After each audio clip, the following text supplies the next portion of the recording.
orang-orang yang ahli puasa yang dijanjikan oleh Allah dengan surganya.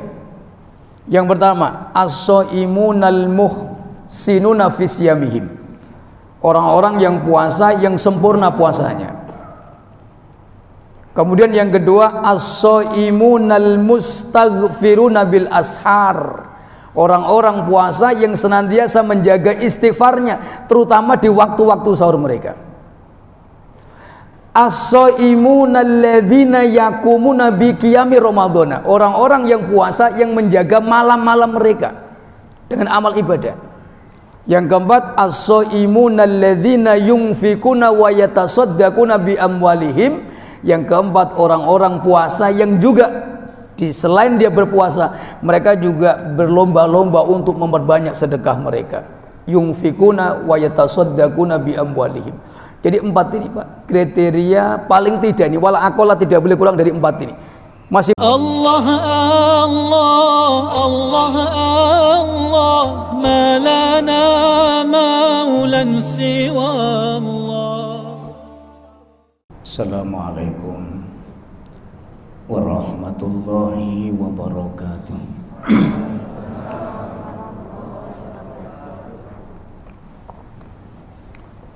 Alhamdulillahirabbil alamin.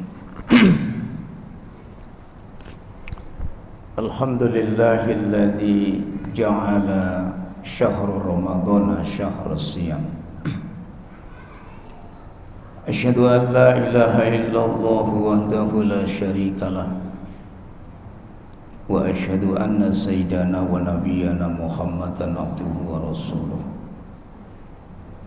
Allahumma salli ala sayyidina Muhammadin al-Fatih lima ughliqa wal khatim lima sabaqa nasiril haqqi bil haqq wal hadi ila siratikal mustaqim wa ala alihi haqqa qadrihi wa miqdarihil azim.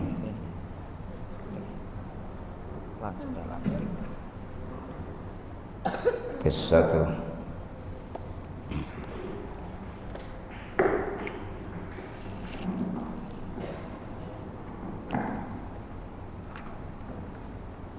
Bapak Ibu hadirin tuan-tuan yang mulia.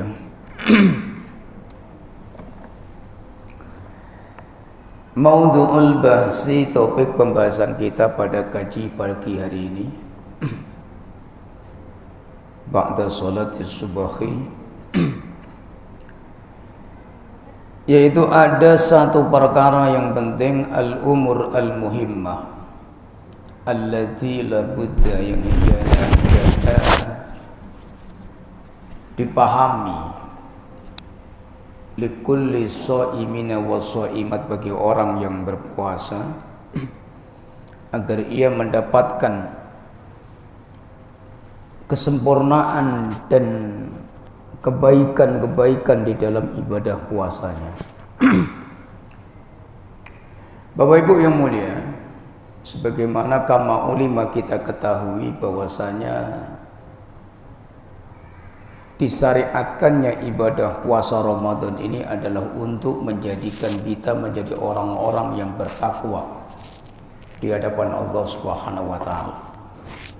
Nah, kemudian para ulama, dan diantaranya adalah Al-Imam Izzuddin Ibni Abdissalam, beliau menulis satu kitab kecil yang beliau berikan judul Kitabu Maqasidis Shaumi, yaitu kitab yang berisikan tentang maqasidus shaum au natijatus shaumi au samratus shaumi, yaitu kenapa kita setiap tahun ini diperintahkan oleh Allah untuk senantiasa berpuasa.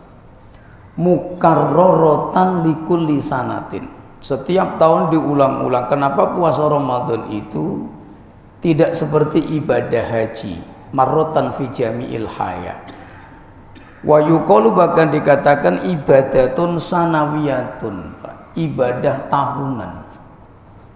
Dan inilah yang menjadi satu pertanyaan yang mendasar, yang ianya hendaknya kita pahamkan, bahwa ternyata ada maqasid, ada tujuan-tujuan agung yang ia diinginkan, alladzi yuridullahu, Allah menginginkannya, ianya ada di dalam kehidupan kita. Dan di antara min ba'di maqasidis shaumi, di antara tujuan ibadah puasa Ramadan itu sendiri. Kenapa? Tes satu.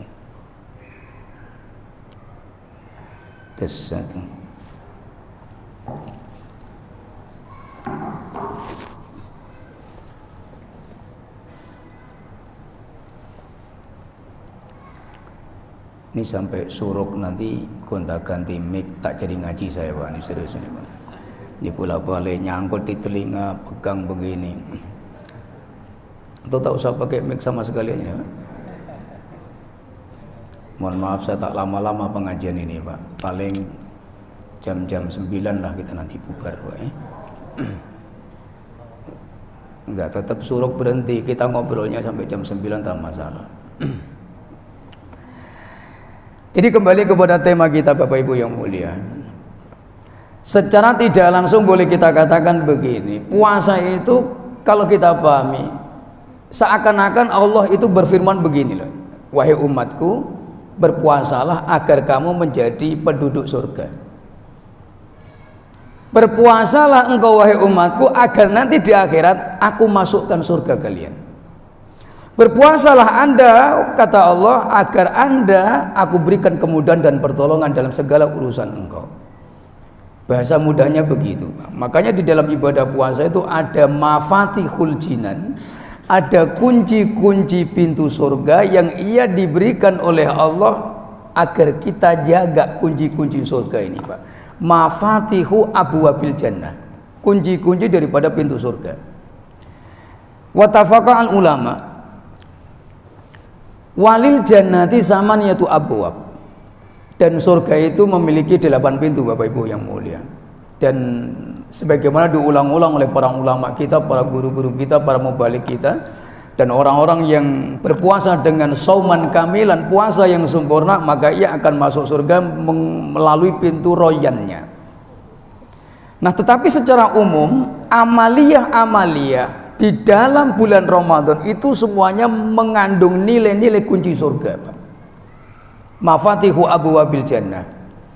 Nah, paling tidak kalau kita korelasikan antara surah Al-Baqarah 183 dengan surah Ad-Dzariyat ayat 15, ayat 16, ayat 17, ayat 18 sampai ayat 19, maka kita akan melihat kunci surga yang Allah berikan kepada orang-orang yang berpuasa itu ada 4 Pak.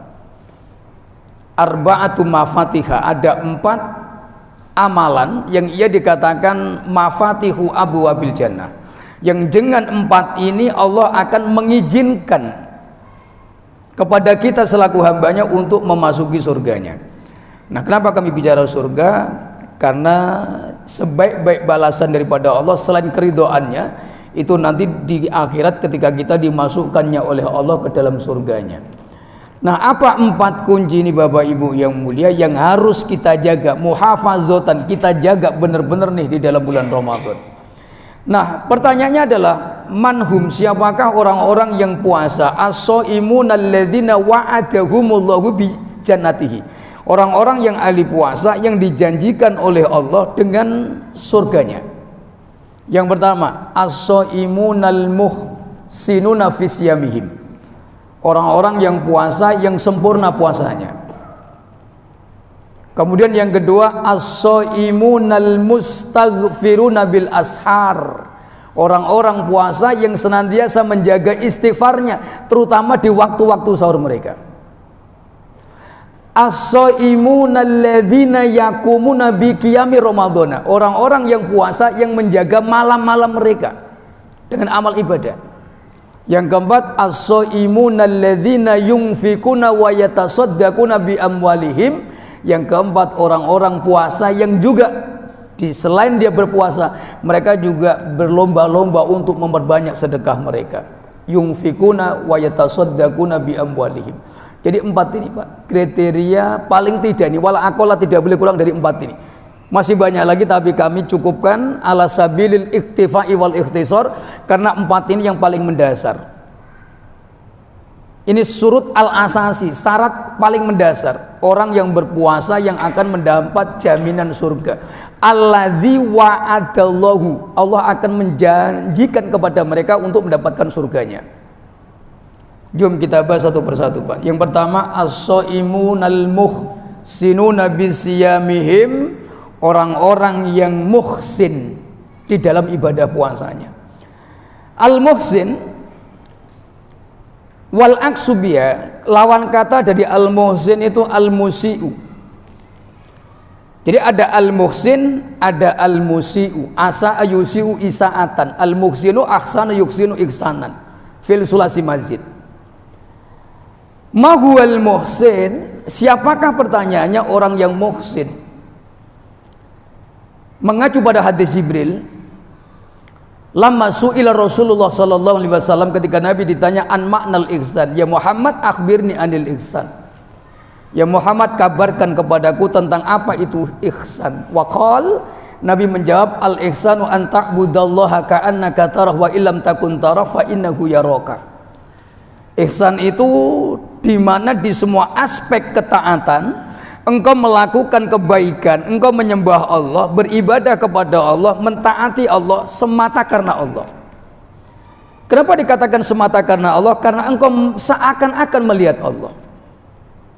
Dan jikalaupun engkau tak mampu melihat Allah, yakinlah fa innahu yaraka, maka sesungguhnya Allah itu maha memperhatikan dan maha melihat engkau. Artinya orang yang ihsan itu adalah orang-orang yang sungguh-sungguh, Pak. Orang yang sempurna, al-itmam wal ikmal fi siyami, orang yang berusaha untuk totalitas di dalam ibadah puasanya. Nah, kemudian pertanyaannya, sejauh manakah orang itu dikatakan sempurna dalam ibadah puasanya, Pak? As-Suyuti, As-Syafi'i atau Jalaluddin Abdurrahman rahmatullahi alaih, dan ulama-ulama di madhab kami, madhab Syafi'i, orang dikatakan puasanya itu sempurna itu ketika memenuhi dua unsur, Pak. Ada dua hal yang diperhatikan ketika dia berpuasa. Pertama, tahqiqus shaum, yang kedua taskhihus shaumi. Saya ulangi lagi, kapan puasa kita bisa benar? Ketika ada dua hal ini kita awalkan dan kita pastikan benar di awalnya. Pertama, tahqiqus shaum, yang kedua taskhihus shaumi. Yang pertama, tahqiqus shaum, memastikan bahwa kita benar-benar puasa, Pak. Itu tahqiq namanya. Haqqaqa yuhaqqiqu tahqiqan, mentahqiq artinya memastikan bahwa dalam kita berpuasa itu benar-benar berpuasa. Yang kedua, taskhihus shaumi, memastikan bahwa puasa kita benar menurut syariat. Jadi simpel aja, Pak. Dua aja. Pastikan bahwa kita ketika menjalankan puasa itu benar-benar, dan pastikan bahwa puasa yang kita lakukan itu benar menurut aturan syariat. Bisa dipahami, Pak? Dua aja, Pak. Artinya ini tuntutan, Pak. Amrun matlub, perkara yang dikehendaki. Amrun makmur, perkara yang diperintahkan. Amrun masru', sesuatu yang disyariatkan. Liman aroda at-tamama fi siyami, barang siapa yang ingin kesempurnaan di dalam puasanya, fa'alaihi, maka atasnya dua perkara ini, Pak. Tahqiqus shaumi wa taskhihus shaum. Jadi pertama, tahqiqus shaum, Pak. Pastikan bahwa dalam Ramadan ini kita benar-benar puasa. Kalau dikatakan ada orang yang benar-benar puasa, berarti ada yang tidak benar-benar puasa. Dohirnya puasa tapi tidak sungguh-sungguh dalam menjalankan puasa. Nah, ciri orang yang mentahqiq puasanya, dia totalitas di dalam ibadah puasanya. Kama qala Al-Ghazali dalam kitab Ihya'i Ulumuddinnya di bagian juz pertama Qismul Ibadat, ketika beliau menjelaskan asrarus shaumi, rahasia di balik ibadah puasa. Orang yang berpuasa dengan sungguh-sungguh, benar-benar berpuasa, dia tidak hanya memuasakan lambungnya, dia tidak hanya mengikuti kaidah-kaidah fikihnya. Mahwa asomu al-imsaku an jami'il muftirat minal akli wasurbi wal jima'i wa ma maknaha min tulu'il fajr hatta grubis samas biniyatin maksusatin wa bi kaifiyatin maksusatin. Puasa itu menahan, al-imsak. Sepakat ulama tiga benda, Pak. yang dikatakan muftiratus shaum, mubtilatus shaum, mufsidatus shaum. 3 perkara ini bittifaqil ulama ayu madzhabin kanat, mau madzhab manapun 3 ini Pak, wa ma maknaha, dan apa-apa yang dipahami dari makna 3 benda ini. Minal akli, pertama makan, dan apa-apa yang dipahami setara dengan makna makan. Wasur biminum, dan apa-apa yang dipahami setara dengan makna minum. Wal jima'i, dan hubungan suami istri, dan apa-apa yang dipahami dan dimaknai setara dengan hukum jima. 3 inilah yang membatalkan puasa. Ini pokok, asal Pak, al-asasi, satu pondasi di mana yang wajib dijauhi oleh likulli shaimin, setiap orang berpuasa. Tapi dari 3 ini dikembangkan, karena semua 3 ini manbaunya Bapak Ibu yang mulia, makan, minum, hubungan suami istri, 3 benda ini sumbernya itu syahwat Pak. Sepakat ulama, 3 perkara yang dicegah oleh syarak yang membatalkan puasa ini, mambauha, semua sumbernya, manabeknya itu syahwat Pak. Keinginan al-ghaziro, makan, kalau nggak punya syahwat, nafsu makan nggak akan makan Pak. Mau minum, kalau nggak ada dorongan nafsu minum, tak enak rasa minumnya. Hubungan suami istri pasti diawali dengan ghaziro, dorongan syahwat. Jadi 3 ini semuanya berangkat dari kehendak gejolak nafsu syahwat. Begitu syahwat makan, syahwat minum, syahwat hubungan suami istri. Nah, sumber syahwat ini, inilah yang perlu kita pahami Pak. Maka kita dilatih selain berpuasa menahan lambung kita, kemaluan kita, maka kita juga berpuasa menahan pandangan mata. Imsakun nadhur anil muharramat, anil mukhalafat. Puasa Ramadan yang benar, puasa Ramadan yang sungguh-sungguh, selain memuasakan perutnya, lambungnya, dia juga memuasakan pandangan matanya. Kenapa mata dipuasakan Pak? Karena munculnya syahwat itu juga diawali dengan pandangan mata Pak. Makanya ada sering meme-meme di youtuber itu Pak, atau di TikTok, di Google itu saya sering perhatikan. Saya sering di share itu Pak. Jadi kalau udah jam 11 itu Pak, kecoa itu rasanya terlihat kurma Pak. Kan sering Pak, ada kecoa terus dikasih caption awak sangko kurma gitu. Ternyata kecoa, memang mirip bentuknya Pak, sama-sama merah, sama-sama lonjong. Saya tanya, Bapak kenapa timbul gairah untuk makan? Karena melihat tampilan makanan. Tengah hari jam 12 siang Pak, nengok kolak, buka kulkas, aduh masih ada setengah mangkok. Muncul nggak gairah makan Pak? Ada nggak selera untuk makan? Ada. Maka pandangan ini di manajemen dulu Pak. Hindarkan diri dari memandang sesuatu yang menarik, yang ada unsur tajlibus syahwat, melihat sesuatu yang menggoda. Bicara makanan, hindari melihat sesuatu yang menggoda nafsu makan kita. Ini diantara perfektifnya, himaya wasianahnya. Jam 1 siang itu haus-hausnya Pak, itu cendol itu loh Pak, masih ada utuh, lupa sahur belum diminum Pak. Terpandang pula, lama banget kecek orang awak ini cendol ini, Masya Allah. Muncul giroh, goriza untuk minum ada. Hubungan suami istri Pak, itu juga berangkat daripada dorongan nafsu syahwat. Makanya Pak, kalau puasa Ramadan agak jauh-jauh sedikit lah sama istri itu Pak. Ini serius ini. Kita duduk di sini, kalau bisa istri di sana Pak. Agak geser sedikit. Bang, kenapa? Mau dekat sedikit tak boleh, nanti abang batal. Asal aku duduk di sini, kau duduk di situ. Asal kamu di situ, aku di sini. Udah Pak, begaduh gara-gara duduk. Makanya kita sibukkan waktu-waktu siang kita baca Quran, kita perbanyak amal soleh supaya tidak terpancing dengan nafsu-nafsu yang seperti ini. Ini berangkat daripada mata Pak. Jadi pandangan ini mempengaruhi. Bahkan kalau ahli tasawuf, pandangan ini mempengaruhi 60% dalam pola pikir dan pola ingat. Bahkan orang yang apa yang dilihat itulah yang mempengaruhi pola pikir kita Pak. Makanya ketika kita mau berangkat ke masjid, Al-Imam An-Nawawi ketika mensyaratkan orang-orang yang ingin mendapatkan sholat khusyuk, maka disyaratkan wayustaratu, dan disyaratkan di dalam ketika al-masyu berjalannya ke masjid, dia ala hayatis sakinati wal waqor, hendaknya kondisinya tenang, penuh haibah, wala yaltafitu ilal yamini wala ila shimal, dan syaratnya jangan noleh kanan noleh kiri Pak. Orang yang mau ke masjid kok pengen sholatnya khusyuk, kok noleh kanan noleh kiri, yakin sulit untuk khusyuk Pak. Apalagi mampir ke warung dulu Pak. Ini pandangan Pak. Tadi waktu berangkat dia nengok ada AC baru, Allahu Akbar. Berapa harga sanken itu ya? Ini sudah masuk mengganggu pikiran kita. Apalagi kalau sebelum ke masjid kita mampir ke pasar dulu Pak. Nengok macam-macam mutanawi'ah. Maka nanti ketika masuk takbir pasti muncul semua itu. Kenapa? Karena dia sesuatu yang kita lihat itu akan mempengaruhi pikiran kita. Makanya tundukkan pandangan, kita fokus ke masjid ini untuk mengantarkan. Ini kalau bicara sholat khusyuk. Nah kalau bicara puasa, supaya puasanya fokus dan tawajuh, jangan melihat sesuatu yang membangkitkan ujian puasa, ujian kemaksiatan. Maka ini dikatakan sempurnanya seseorang berpuasa, tahqiqus shaum. Orang yang benar-benar berpuasa, dia puasakan lisannya, dia puasakan pandangannya, dia puasakan pendengarannya, dia puasakan pola pikirnya, semuanya.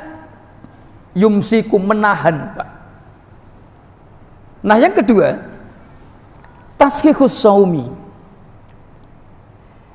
memastikan bahwa puasa yang kita lakukan ini muwafaqatan wa munasabatan ala syariatir rasuli sallallahu alaihi wasallam. Kita pastikan bahwa puasa yang kita lakukan itu mencocoki dan sesuai dengan apa yang telah dilakukan oleh baginda Rasul sallallahu alaihi wasallam. Jadi ada muwafaqatan wa munasabatan ala syariatillah. Jadi puasa yang kita lakukan dari sisi mana? Dari sisi min haitsu syariah, dari sisi syariatnya. Maka semuanya ada muwafaqah, ada kesesuaian. La yukhalifus syariah, sedikit pun tidak bertentangan dengan syariat.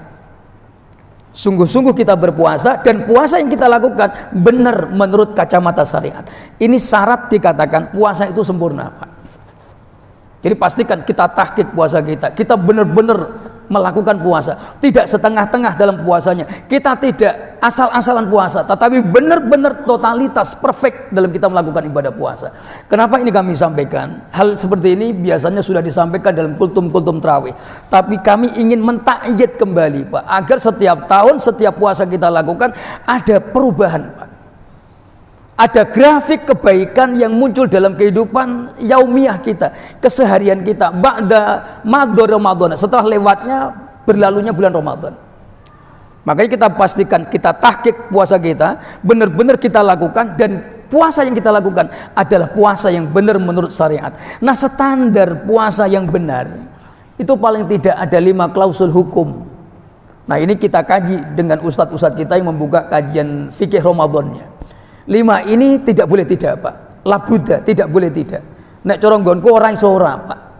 Khamsatu khisalin, khamsatu ajza, 5 perkara yang menjadi bekal yang menentukan puasa kita akan sempurna. Pertama, surutu sihatis shaumi, pastikan kita paham syarat-syarat sahnya puasa. Arkanus shaum, perkara yang menjadikan pokok a'midatus shaum, penyangga, pilarnya puasa, yang dikatakan la yasihu as-shaumu bidunya, yang dikatakan puasa tidak sah kecuali dengannya. Yang ketiga, pastikan kita tahu dan paham betul-betul dengan sunanus shaumi, sunnah-sunnah yang harus dilakukan ketika kita berpuasa.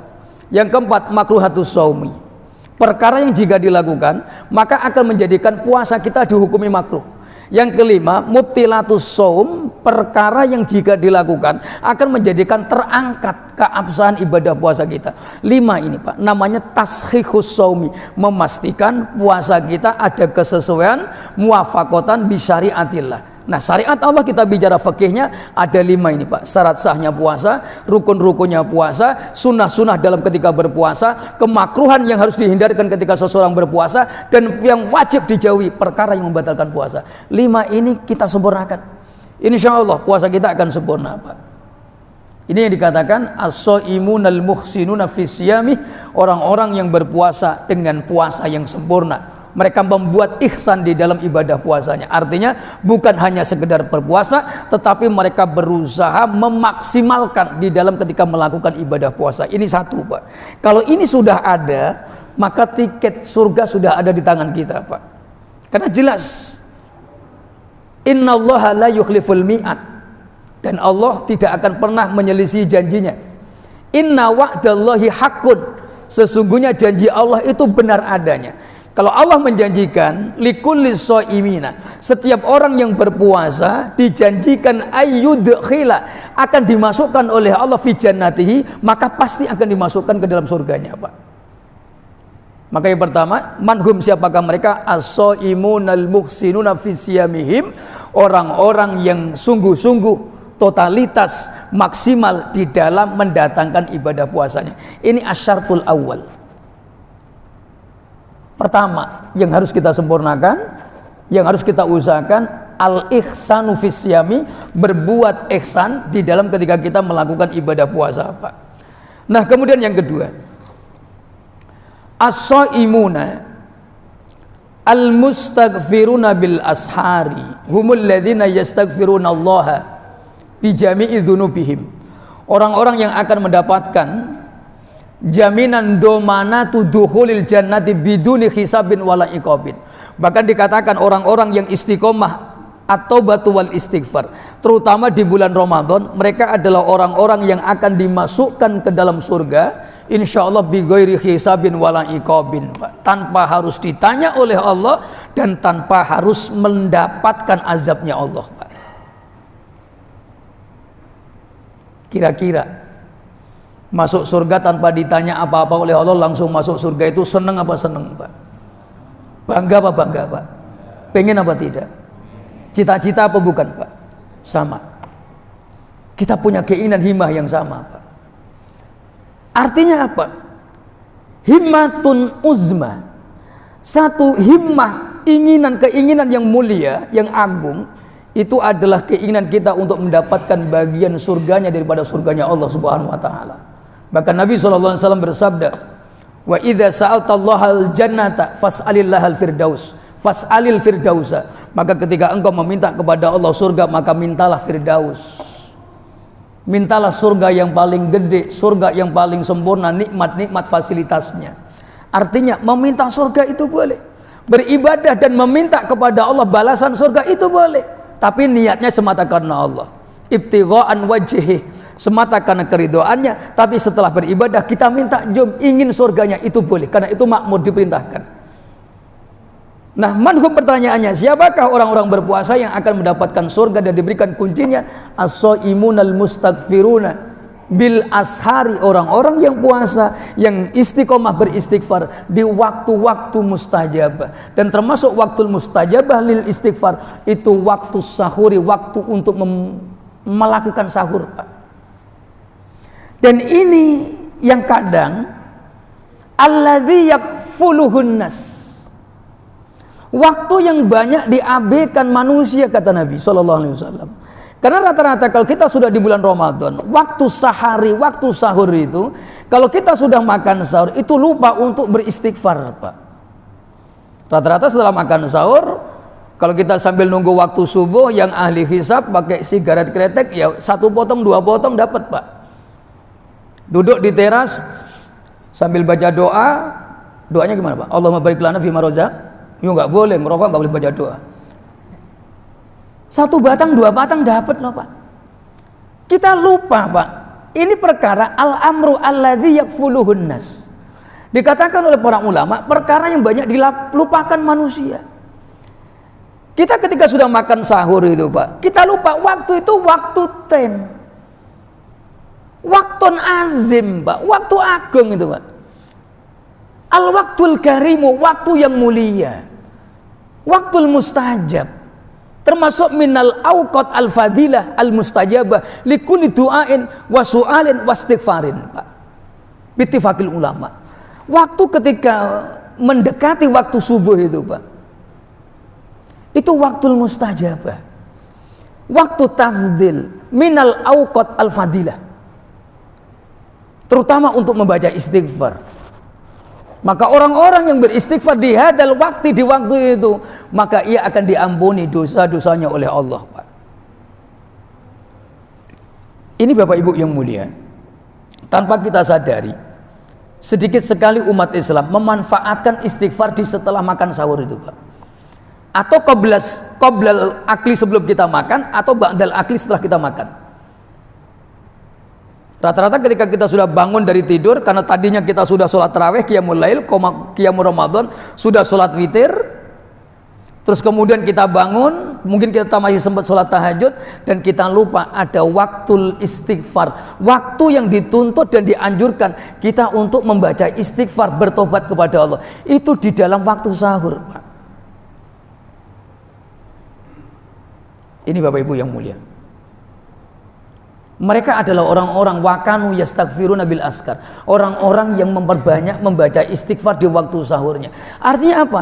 Kalau kita ingin mendapatkan surga dengan dosa yang maghfurun indallah, dosa-dosa yang sudah diampuni oleh Allah qablal wafat, sebelum kita diwafatkan, jom fa'aksir bil istighfari, perbanyak kita membaca istighfar, wa khosatan inda waktu sahari, terutama di waktu sahur, Pak. Jadi kita makan, kita percepat makannya, artinya secara proporsional kita makan, ya sudah, kalau sudah kenyang ya sudah begitu, biqadril hajah, sesuai keperluannya, tanpa kita harus memperlama dengan makanan-makanan ringkas. Kita kan ngemil dulu begitu, Pak, habis makan nasi nanti ngemil ini, minum itu, sampai nunggu waktu imsak.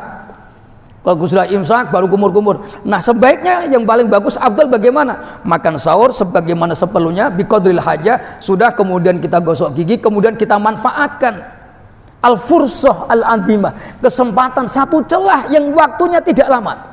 Mohon maaf Bapak Ibu yang mulia, kalau kita membuka asrarul awqat, asrarul wakti atau sirul wakti, Allah itu menciptakan waktu, Pak. Dalam 1 tahun 12 bulan. Dalam 1 bulan mutanawiyah jumlah hitungannya, tapi sepakat para ulama 1 hari itu 24 jam. Jadi 1 hari 1 malam itu 24 jam, bittifaqil ulama. Itu semenjak kapan? Semenjak diciptakannya oleh Allah alam semesta. Hitungan 1 hari terdapat 12 jam, itu sudah maklum, Pak, diketahui oleh para ulama. Nah, kemudian Allah Subhanahu wa taala menciptakan waktu ini, Pak. Maka Allah menciptakan juga keutamaan waktu. Dan biasanya kalau kita lihat, sebagaimana kama qala As-Suyuti rahmatullah Jalaluddin Abdurrahman, beliau mengatakan waktu-waktu yang mustajabah itu begitu pendek dan sedikit, Pak. Allah letakkan waktu rahasia, waktu itu senantiasa tidak panjang, Pak. Yang benar-benar makbul itu sedikit, rentangnya itu enggak lama, Pak. Contoh, ada waktul mustajab likulli yaumil jum'ah. Allah menjadikan al-fursata, satu celah waktu yang manda'a fi hadal waktu mujabun indallah. Barang siapa yang meminta kepada Allah pas bertepatan muwafaqah dengan waktu itu, pasti doanya dikabulkan oleh Allah. Tapi ternyata waktu itu kilat, Pak. Falyatlub, cari dia, kata Nabi. Daripada mana? Ba'da sholatil asri hatta ghurubis syams. Kau carilah waktu itu dari mulai selepas sholat asar sampai masuk waktu maghribnya. Pasti kalau kau cari sepanjang itu pasti ada ketemu, Pak. Dia tidak lama waktu itu, tapi rentangnya Nabi kasih tahu, ba'da sholatil asri hatta ghurubis syams. Dari sekian lama waktu itu, dari mulai asar sampai maghrib, itu ada waktu yang ketika orang berdoa terus muwafaqah dengan satu celah waktu itu, doanya pasti dikabulkan oleh Allah. Cuman nyari waktu yang pendek ini, Pak, yang secepat kilat ini sulit. Makanya ulama-ulama ahli tazkiyah, ulama ahli tasawuf, ulama ahli thariqah menganjarkan satu amaliyah setelah sholat asar di hari Jumat, jangan punya aktivitas apapun bagi yang tidak punya kewajiban. Kita duduk setelah sholat asar sampai mana? Hatta dukhulil maghrib, sampai masuknya waktu maghrib, Pak. Kita duduk zikir, istighfar, baca tasbih, supaya apa? Pasti waktu yang pendek itu ada di antara amaliyah kita, Pak. Itu caranya begitu. Saking menjaga, muhafadzatan, saking menjaganya agar dapat fursah, satu kesempatan ini. Ini cara ulama. Makanya di majelis kami At-Thariqah At-Tijaniyah, kebetulan kami yang diberikan amanah di Kepulauan Riau ini, kami diberikan satu pengajaran, Pak. Setiap likulli yaumil jum'ah, kami setiap hari Jumat, mulai setelah asar sampai maghrib, kami punya amalan zikir yang tidak pernah kami tinggalkan. Dan itu kami lakukan. Tujuannya apa? Satu, mendapat keutamaan zikir. Kedua, ibadah. Ketiga, supaya kami mendapatkan waktu yang dijanjikan Allah melalui nabinya. Fursatan Satu kesempatan yang waktunya itu semenjak sholat asar sampai masuknya waktu maghrib. Jadi caranya begitu Pak, dia pendek. Nah dalam satu bulan Ramadan Allah memberikan satu malam Pak, yang semua doa akan dikabulkan. Turun semua malaikat, turun Jibril dalam riwayat, wa ma'ahu malakun akhor, disertai dengan begitu banyaknya malaikat. Allah meridhoi mereka, Allah mengizinkan mereka, dan Allah meridhoi setiap orang yang melakukan qiyamul lail di malam itu Pak. Tapi pertanyaannya, apakah setiap malam Ramadan malam Lailatul Qadar? Tidak, dia hanya satu malam aja Pak. Nah cuman karena dia satu malam, Nabi menganjurkan falyatlub, engkau carilah di 10 akhir Ramadan. Dipersempit lagi, kau carilah di waktu-waktu malam ganjil. Cuman kan membingungkan Pak, ketika kita nyari di malam-malam Yaumul Fitri, di hari malam-malam ganjil, ternyata kita tidak semuanya sepakat bahwa malam ini malam ganjil. Belum tentu, bisa jadi malam genap kalau puasanya tak sama. Muhammadiyah mulai kemarin umpamanya, tentu malam ini malam genap apa ganjil Pak? Malam genap. Besok malam ganjil. Selisih satu hari, satu malam beda nama loh Pak. Menurut NU malam genap, menurut Muhammadiyah malam ganjil. Yang bagus bagaimana? Muhammad NU Pak, biar nggak bingung kan begitu. Nah ini artinya bukti dalil Pak. Maka hendaknya kita cari setiap malam. Makanya dari mulai malam tanggal 1 Ramadan sampai 30 Ramadan qiyamul lail terus Pak. Setiap malam jangan ada yang kosong. Buat terus supaya apa? Pasti di antara 30 malam ini pasti ada satu malam yang ketika kita beribadah kita dapat Lailatul Qadar. Itu caranya Pak. Tolabul fursahnya itu begitu. Karena dia pendek Pak. Barang siapa yang berdoa kepada Allah akan minta sesuatu dan bertepatan dengan waktu itu, kullu du'ain mujabun indallah, semua doanya akan dikabulkan oleh Allah. Waktu pas time-nya itu loh Pak yang susah itu. Nah inilah yang dimaksud kenapa di waktu sahur itu Allah memberikan waktu mustajab Pak. Nah artinya apa? Satu, waktu-waktu yang utama itu disembunyikan oleh Allah, tapi cuma dikasih kisi-kisinya. Yang kedua, biasanya ini Allah meletakkan terkabulnya doa itu fi ikhtitamil ibadah, di terakhir detik-detik ibadah. Itulah waktu yang mustajab Pak. Semua ibadah hampir semuanya sama. Allah meletakkan terkabul doa itu indal ikhtitam Pak, ketika mendekati detik-detik akhir. Contoh, sholat bittifaqil ulama, hadisnya sahih. Semua gerakan sholat, ucapan, semua mengandung manfaat Pak. Tapi ada akrobu, ada yang paling dekat, al-akrob, bainallahi wa abdi au bainal abdi wa rabbi. Antara kita dengan Allah itu ada posisi yang paling dekat sekali, inda sujudi, ketika sujud. Watafaqal ulama, dan sujud yang mana? As-sujudul akhiru fi sholati, di sujud terakhir. Maka fa'aksiru bid-du'a, kata Nabi, perbanyaklah berdoa. Dan ada satu fursah lagi yang paling jos untuk berdoa, saatan kubaila salam Pak. Satu detik, satu waktu mendekati masuknya ucapan salam, atas limatul ula. Kubaila ditasgir, kok qabla salam, tapi kubaila salam. Kalau qabla salam ini masih jauh, kubaila salam ditasgir, maknanya ya dulu alal maknal qarib, syadidul qarib, begitu dekat. Ketika mendekati assalamualaikum warahmatullah, itu jangan lupa berdoa Pak. Makanya setelah tasyahud dianjurkan fa'aksir bid-du'a. Kenapa? Itu waktu yang disepakati semua doa akan dikabulkan oleh Allah. Itu ikhtitam, mendekati penutup sholat. Puasa Ramadan Pak, mulai terbitnya fajar sampai ghurubus syams, Allah letakkan waktul mustajab itu di akhirnya. Saatun kubailal ghurub, satu waktu mendekati berbuka puasa. Maka menjelang buka puasa, bittifaqil ulama, fa'aksir bid-doa, perbanyak berdoa, karena waktu itu waktu mustajab. Dan kita rata-rata al-aglabiyahnya Pak, ini al-amru alladzi yakfuluhun nas, termasuk perkara minal umur yang diabaikan Pak. Makanya ketika sudah mendekati maghrib, kita nggak duduk membentang sajadah, Tapi yang ada kita di pasar takjil, Pak. Betul nggak, Pak? Betul kan? Mendekati maghrib ada di mana kita posisi, Pak? Ibu-ibu di mana? Sibuk dengan goreng telurnya, bapak-bapak sibuk dengan mencari takjil. Hilir mudik di pasar Butannya itu, Pak. Cuma yang dicari itu martabak doang. Tapi semua pedagang ditanya, roti cane berapa? Es jeruk berapa? Cuman yang dibawa pulang nanti cuma martabak telur doang, Pak. Jadi keliling muter nih. Kalau bahasa anak muda sekarang apa namanya? Ngabu. Nah, sebetulnya kira-kira. Ini real, Pak. Padahal dari mulai tanggal 1 Ramadan hatta akhir Ramadan itu ada waktu yang paling mustajab. Selain di waktu malam, waktu siang itu akhir saumi.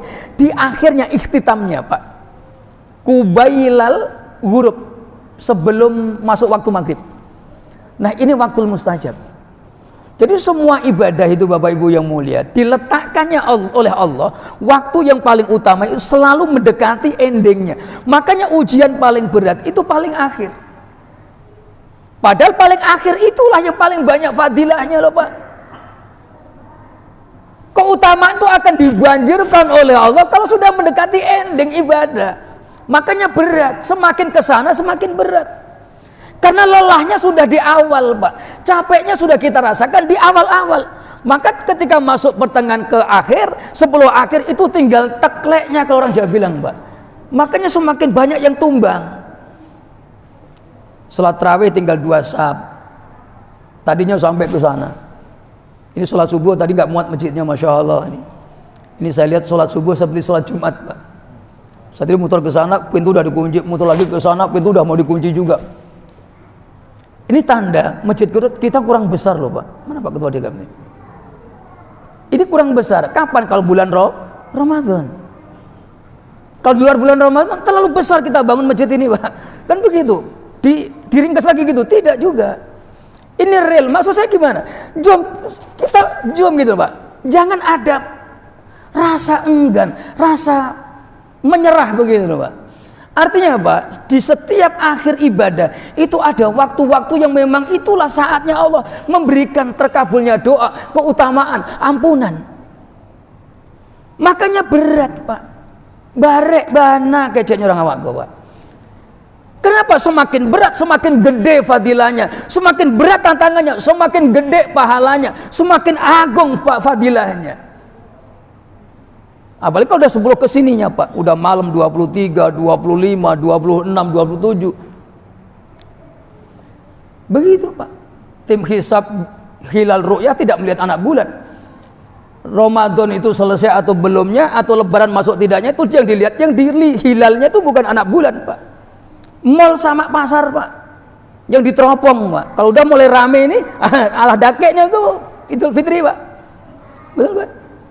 Kalau sudah pasar rame, mall rame, ala dakeknya Idul Fitri kecilnya apa, Pak?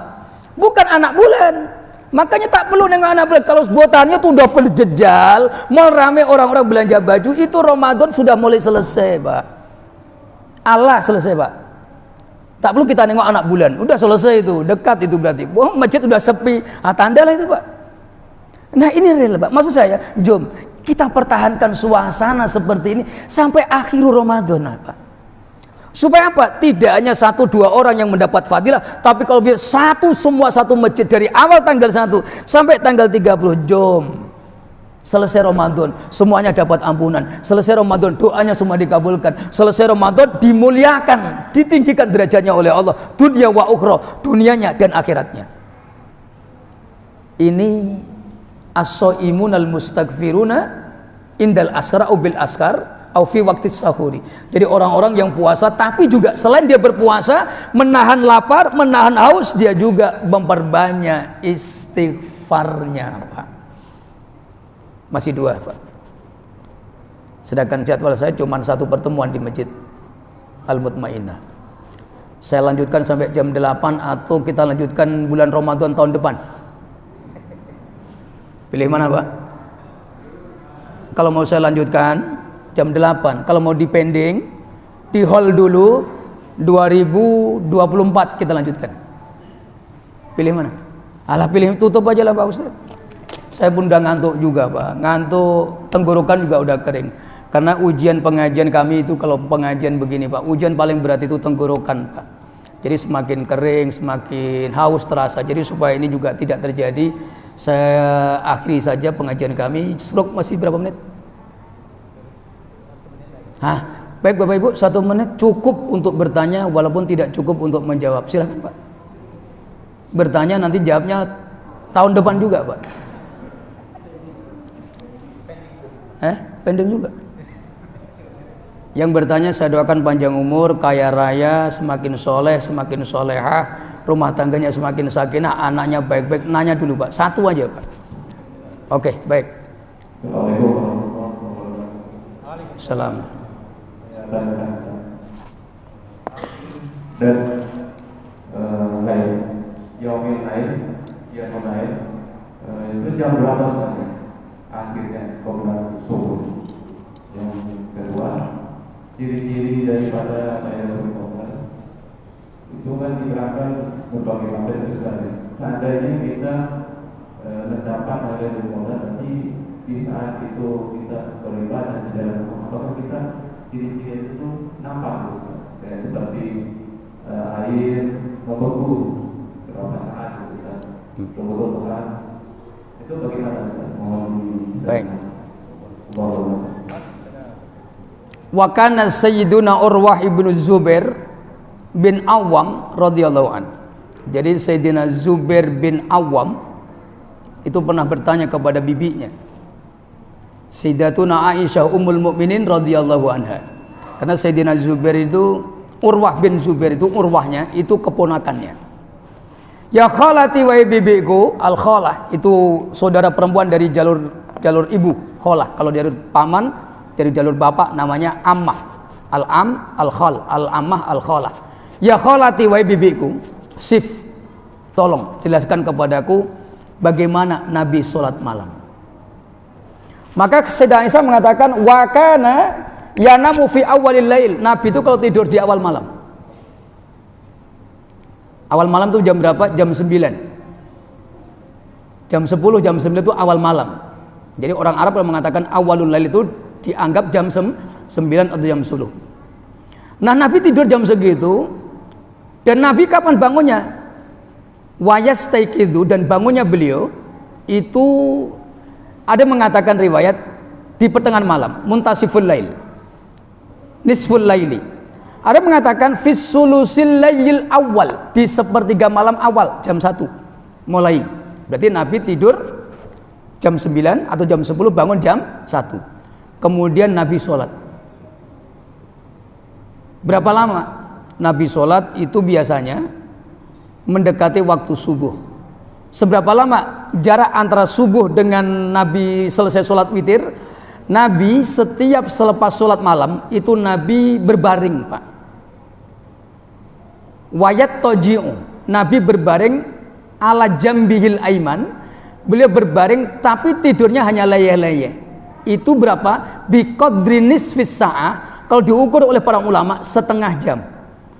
Setengah jam selepas sholat sepanjang itu Nabi istirahat setengah jam. Dan setiap setengah jam Nabi langsung dibangunkan. Kadang dibangunkan oleh Sayyidah Aisyah kalau di rumah. Tapi kalau pas di masjid dibangun oleh Sayyidina Bilal bin Rabah. Artinya berarti akhir utamanya waktu menjelang subuh itu biqadri nisfis sa'ah, setengah jam sebelum masuknya waktu subuh. Tapi kalau sampai mepet pun tak masalah. Tapi tem yang paling disepakati itu biqadri nisfis sa'ah, setengah jam sebelum masuknya adzan subuh. Artinya kalau sudah masuk setengah jam ya kita prepare lagi untuk melanjutkan persiapan sholat subuh. Begitulah maksudnya. Jadi setengah jam sholat subuh itu kita sudah selesai qiyamul lail. Tujuannya apa? Setengah jam berikutnya itu untuk istiqdad, persiapan untuk melakukan sholat subuh di masjid, termasuk ke kamar kecilnya lah, nanti mungkin wudunya lah, pakai bajunya, itu setengah jam. Supaya apa? Sholat subuhnya juga tidak terburu-buru. Tapi kalau qiyamul lailnya di i'tikafnya di masjid, ya dengan setengah jam itu juga kita kan perlu juga ke kamar mandi. Artinya ini satu waktu yang memang Nabi buat supaya umatnya juga mencontoh. Artinya ada hikmah, di antaranya hikmahnya ada waktu luang di mana kita bisa mempersiapkan ibadah berikutnya. Dan ibadah berikutnya itu lebih wajib dibandingkan qiyamul lail. Artinya kalau orang sepanjang malam sholat tahajud tapi kok subuhnya lewat, mohon maaf, sia-sia sholat malamnya. Dan kemudian tidurnya ini juga harus dipastikan. Kalau Nabi tidur leyeh-leyehnya itu, kalau orang kami bilang itu dipastikan ada yang bangunkan, dan Nabi nggak dibangunkan pasti bangun. Tapi kalau antum kita tidur tidak ada keyakinan bisa bangun, jangan tidur. Sunnah ini Nabi biasanya leyeh-leyeh, sampai leyeh-leyeh bangunnya jam 9 nanti. Bablas maksudnya, itu tak boleh. Tapi kalau ada i'tiqad dzon yang kuat bahwa nanti kita bangun, tak masalah. Tapi kalau tidak ada dzon yang kuat, jangan. Sunnah nih langsung baring. Baringnya baring, Pak. Cuman bangunnya itu 6:30. Itu yang masalah. Akhirnya apa? Usolli fardhu subuhi kawanan. Fardhu lil kawanan itu qodaan. Subuh sekaligus sholat duha. Duhanya dapat pahala, subuhnya dapat dosa. Begitu, Pak. Oke. Wallahu a'lam bishawab. Begitulah kira-kira. Lailatul Qadar minta tolong Ustadz yang lain aja lah. Ya waktu saya udah lewat nih Mas. Saya biar tak terlalu kering lah tenggorokan. Jadi bagi-bagi job juga lah. Kalau enggak Pak Imam aja nih suruh jelasin. Lailatul Qadar itu gampang kok. Yang tanda-tanya kalau orang dapat Lailatul itu gampang tandanya Pak. Satu, wajahnya bersinar-sinar. Bersinar itu artinya wajahnya menarik. Bukan mendorong Pak, menarik. Jadi kalau dipandang tuh nyenengkan. Jadi orang dapat Lailatul Qadar tuh wajahnya semringah. Kalau ibu-ibu kok dapat Lailatul Qadar ditengok tuh menyenangkan. Bapak-bapak dapat Lailatul Qadar itu dipandang wajahnya itu menarik, Pak, menyenangkan. Jadi kalau ada orang mengatakan, "Mas, semalam saya dapat Lailatul Qadar." Kok cemberut aja wajah itu, kok masa muka pada muka, mana hidung, mana bibir jadi satu. Mohon maaf, itu bukan tanda Lailatul Qadar, Pak. Itu tanda banyak hutang loh, Pak. Serius, itu bukan Lailatul Qadar. Orang yang banyak hutang, debt tagihannya udah masuk, belum ada yang untuk bayar hutang, itu bukan Lailatul Qadar, Pak. Jadi gampang. Nanti biar dijelasin sama yang lainnya. Bukan saya tak mau, tapi karena waktu saya udah habis. Baik, demikian Bapak Ibu yang mulia, hadanallahu wa iyyakum. Kita sama-sama berdoa karena doa di bulan Ramadan itu dikabulkan. Kita baca surah Al-Fatihah bersama-sama, mudah-mudahan setiap keinginan likulli hammin, setiap permasalahan, al-humum, apapun kesedihan ataupun keruwetan diberikan solusi makhraja, diberikan win-win solution oleh Allah Subhanahu wa taala. Doa dikabulkan, dosa diampunkan, terkabul semua keinginan, yang sakit disembuhkan, dipanjangkan umur kita dan disempurnakan amal ibadah kita. Al-Fatihah. A'udzubillahi minasyaitonirrajim. Bismillahirrahmanirrahim. Alhamdulillahirabbil alamin arrahmanirrahim maliki yaumiddin iyyaka na'budu wa iyyaka nasta'in ihdinas siratal mustaqim siratal ladzina an'amta 'alaihim ghairil maghdubi 'alaihim waladdallin amin. Rabbana atina fid dunya hasanatan wa fil akhirati hasanatan wa qina adzabannar. Subhana rabbika rabbil izzati amma yasifun. Wassalamun alal mursalin walhamdulillahi rabbil alamin. Taqabbalallahu minkum. Billahi taufiq wal hidayah. Assalamualaikum warahmatullahi wabarakatuh.